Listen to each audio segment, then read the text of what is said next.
Hello, Progressive Hoodie here. I wanted to take some time today to talk a little bit about younger voters. Um, Part of what has been really key during this primary season has been voter turnout. We have seen tremendous turnout from those who are 65 and up, those who are 40 or so to 65, but amongst the younger voters. And especially amongst that 18 to 30 demographic, we haven't really seen the kind of turnout that would be necessary in order to ensure a Sanders victory. And if that doesn't change going forward into these coming primaries, then we already know what the result will be. So I wanted to talk a little bit about maybe why that is. Why aren't the younger people activated? Why are they not turning out and participating in this process fully? There could be a lot of different explanations for it. I think there are a lot of potential reasons. But I think first and foremost, we do have to say that obviously the Sanders campaign bears responsibility for this. This is their strategy. This is his theory of the case here, that, oh, we can get the younger people to turn out. And he's got resources of our money that we have sent to make this happen. So they have a responsibility to figure out how to make it work and get these younger people to the polls. So I don't know what the strategy really has been, but it's obviously time to switch it up. And I really feel like, and I've said this before, I don't think the Sanders campaign has focused on strategy nearly enough. And it's been all about policy, which is great. We agree on the policy substance, and as a result, we have won the policy war. So it is not necessarily a bad thing. At the same time, you can't completely abandon the strategic moves. You have to think about what you're going to do, and you have to respond in real time to what's going on around you. Whatever your opponent does, you have to respond to. You're not playing solitaire. So they have a responsibility for that. But I think there are a lot of factors that contribute to seeing less turnout among the youth. One of them could be jobs and school. I mean, let's face it, we have to work. And especially with the terrible economy that we've been handed, so many of us are working multiple part-time jobs. We're not working in just one place. We're not doing just one thing. We're all over the place. And I think a lot of times trying to find an opportunity to go and vote can be difficult, especially in some places. I have the privilege of living in an area where the voter or the lines to vote are generally not very long. But that's not the case everywhere. And when people have to call out from work, that's an inconvenience. When people have to, miss a class standing there, that's inconvenient. So I think that's one of the things that should be taken into consideration. This is why I really believe that if we take voting seriously, we should push for it to be a federal holiday. It should be recognized as a day where we can go and do that, because again, so many more people would be off from work and have this opportunity to do this. Also, this is a part of the reason why I support early voting. And because without those things in place, it is difficult for some people to actually do this. So early voting, mail-in ballots, I'm all for paper wherever it is possible anyway. There should absolutely be a paper trail 100% of the time. None of this garbage should be all electric. That's ridiculous.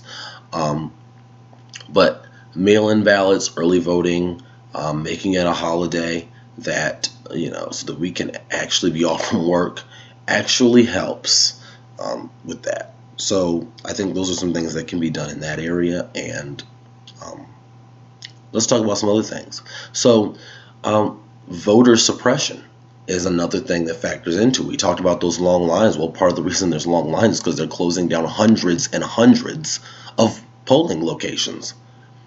And it's so interesting how so many of them just happen to be um, in college towns.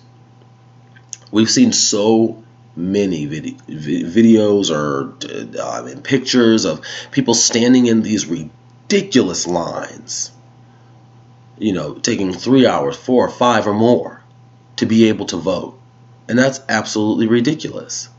If we want to have a fully functioning democracy where people are able to go to the ballot box, express their opinion and their voice, we need to make sure that we ensure that we're not allowing these states, these state legislatures or whoever's doing it, to rig the process in this manner.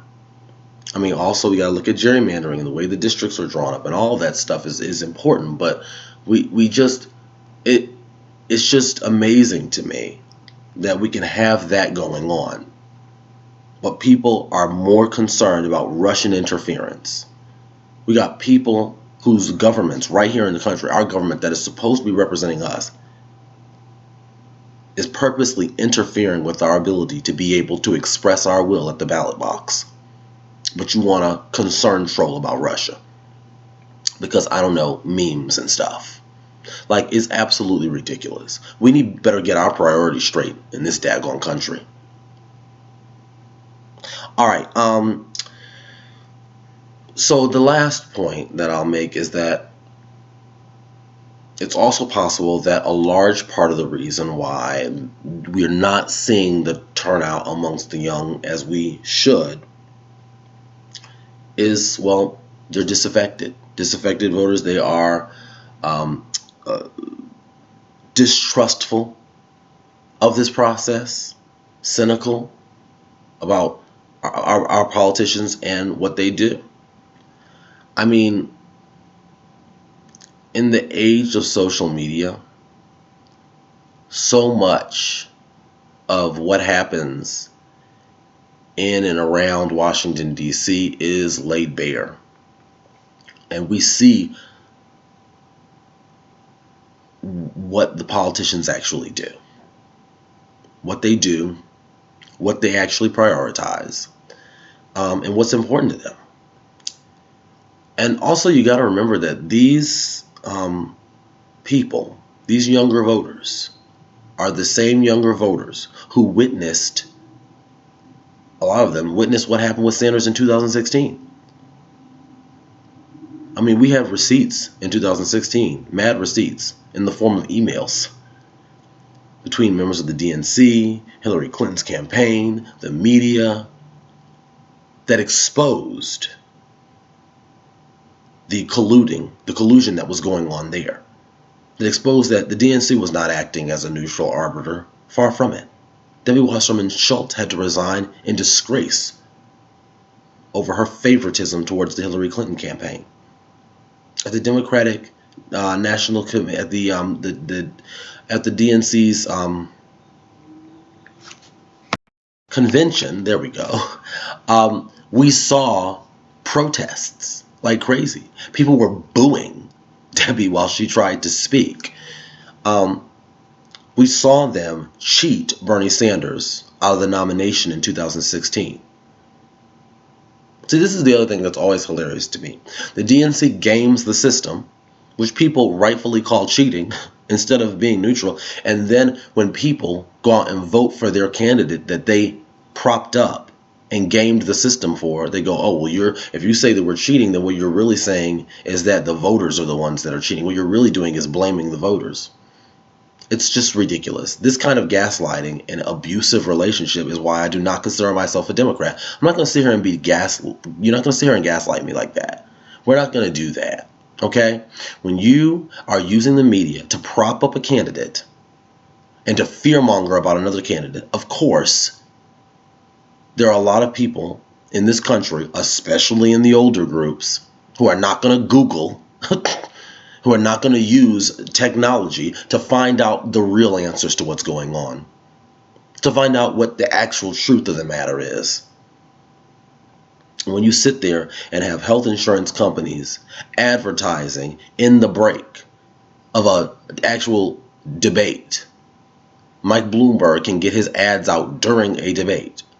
The health insurance lobby can get their ads out for anti-Medicare for all during a debate. When this kind of nonsense is what goes on in our country, of course people are going to be brainwashed into supporting a senile man who can't even form a complete sentence. So the idea that a bunch of people that have been brainwashed by you mainstream media and haven't done their own work and research to figure out what they're supposed to do, and that show up to the polls with barely any understanding of the basic foundations of what each candidate supports and their policy proposals, and then they leave in the exit polls and tell them that they support Medicare for all, that should tell you all you need to know. People don't know what's going on. They're uninformed. And so for you to turn around and hide behind uninformed people or misinformed people, people that you have purposefully misinformed, we're not going to play that silly game. But the DNC does it every time, and they did the same thing in 2016. They didn't have their thumb on the scale. They had their entire butt cheeks on the scale for Hillary Rodham Clinton, and then they turned around and pointed at us and said that we were blaming the voters, or that we just disagree with the majority of voters, and so the majority of voters have spoken, so we need to get in line. This is what the young people witnessed in 2016. Incredible cheating. And what kind of pushback was there really to that cheating? What pushback was there from the Sanders campaign? Let's be honest, not a lot. Not a lot. They kind of laid down and took it. They kind of just laid right down and took it. And then they endorsed Hillary Clinton and campaigned hard for her. And then the majority of his supporters got in line. And then when Hillary lost, which she inevitably was going to because she ran a terrible campaign, she was a uniquely unlikable person. And she did not go into Wisconsin and other places after the primary was over. Even though she lost Wisconsin and Michigan to Sanders, she still didn't bother to go into those places. Then what did they do? They turned around and pointed their fingers at the Bernie Sanders supporters and said, it's your fault. It's your fault, and it's your candidate's fault. And then we wonder why those people don't show up to participate in this process again. I mean, it seems obvious when it's put that way, isn't it? I mean, like, really. And that is objectively what happened. So, while I am very disappointed in the younger people, and I want better, you need to get up and get out there and vote. You need to participate in this process. What the heck are you guys doing? Get up and get out and vote. While I'm disappointed in them, I also feel as though this was inevitable, that a certain percentage of them were just going to be like, well, forget that. Screw it. I'm not going to participate in this. This is nonsense. I mean, we're watching in certain places where the exit polls don't even match the results. And it's by an amount outside of the margin of error that there should be with these exit polls. We know that something is going on, and we would be going into other countries with these kind of exit poll numbers and saying something going on with your elections. States that Bernie Sanders won sure seem to be taking a long time to get to 100% reporting, aren't they? Like, this kind of tomfoolery is going to suppress the vote. We should expect nothing less than that. All right, everybody. Thank you so much for tuning in. I hope you all continue to have a great day. Get your hips to the polls and vote if you haven't done so. in these upcoming states, or your state hasn't voted yet, get out and do it. All right. Deuces.